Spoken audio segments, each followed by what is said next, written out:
با سلام و درودی دیگر باره به بیننده عزیز رادیو آزادی. شالوی گلخوجه هستم در خدمت شما و ساعت با وقتی پراگ 9:57 ثانیه است و در دوشنبه تقریبا ساعت 1 و چند خبری توضیح دارم که میخوام به سهم شما برسونم و بعد از 3 ساعت دیگر بازم با شما عزیزان در بخش مستقیم برنامه خبری رادیو آزادی و میخوریم، فراموش نکنید.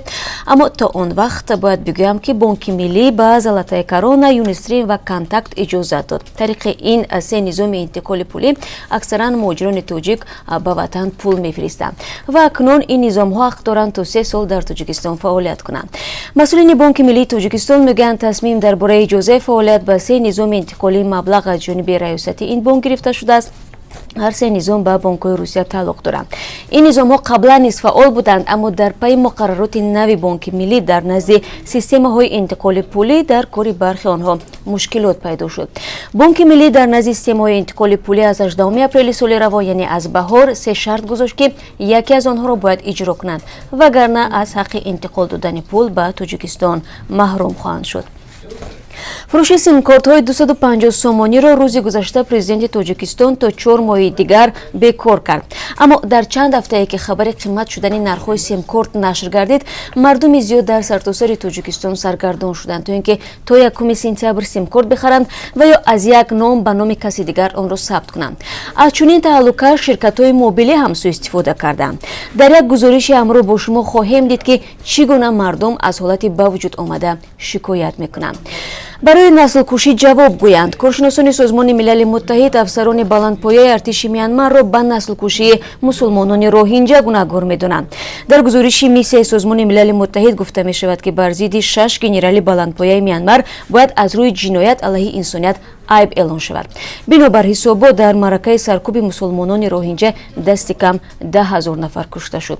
در این باره ما برای شما در برنامه خبری گزارش پیشنهاد خواهیم کرد. کارمندان توجیک کینو و توجیک فیلم در ولایت ختلون میگن که بعد به مؤسسه دولتی تبدیل یافتن کارخانه چند ماه است معاش نگرفتند. گذشته از این نفرانی که از کار جواب شدند یگانه جای درآمد خود را از دست دادند. این مؤسسه دولتی با کم کردن واحد کاریش چندین کارمندش را از کار جواب داده و بعضی دیگر هم با وعده به کار تامین شدند. در اداره کاریشان انتظاری این وعده ها هستند. در برنامه امروز هم این موضوع را ما مطرح خواهیم کرد و شما میتوانید شکایت کارمندان این مؤسسه را بشنوید. دعوا برای نوار 6 سال پیش مولای در ازبکستان که قهرمان نوار شهوانی شده است و پلیس را برای دخالت به حیات شخصیش عیبدار میکند به دادگاه مراجعه کردن است. این مولای 61 ساله میگوید کارمندان پلیس نوار 6 سال پیش را که در آن او با دختر اوریان است در اینترنت پخش نمودند و با این عملشان حقوق او را پایمال کردند. و از آغاز جشنواره خرما در عربستان سعودی نیز برای شما خواهیم گفت. این جشنواره که 1.5 ماه ادامه میکند مشتریان را از گوشه های مختلف خاورمیانه برای خریداری این میوه معروف جمع می آورد. همه سال در شهر خرما صدها هزار تن خرما به فروش می رود و سوداگران هم برای جلب مشتریان در بازار سه رقابت سیر خود را دارند. این چی سیر است؟ بعد از 3 ساعت دیگر در برنامه خبری ما را همراهی کنید و حتما شما نیز از یک گزارش با خبر خواهید شد.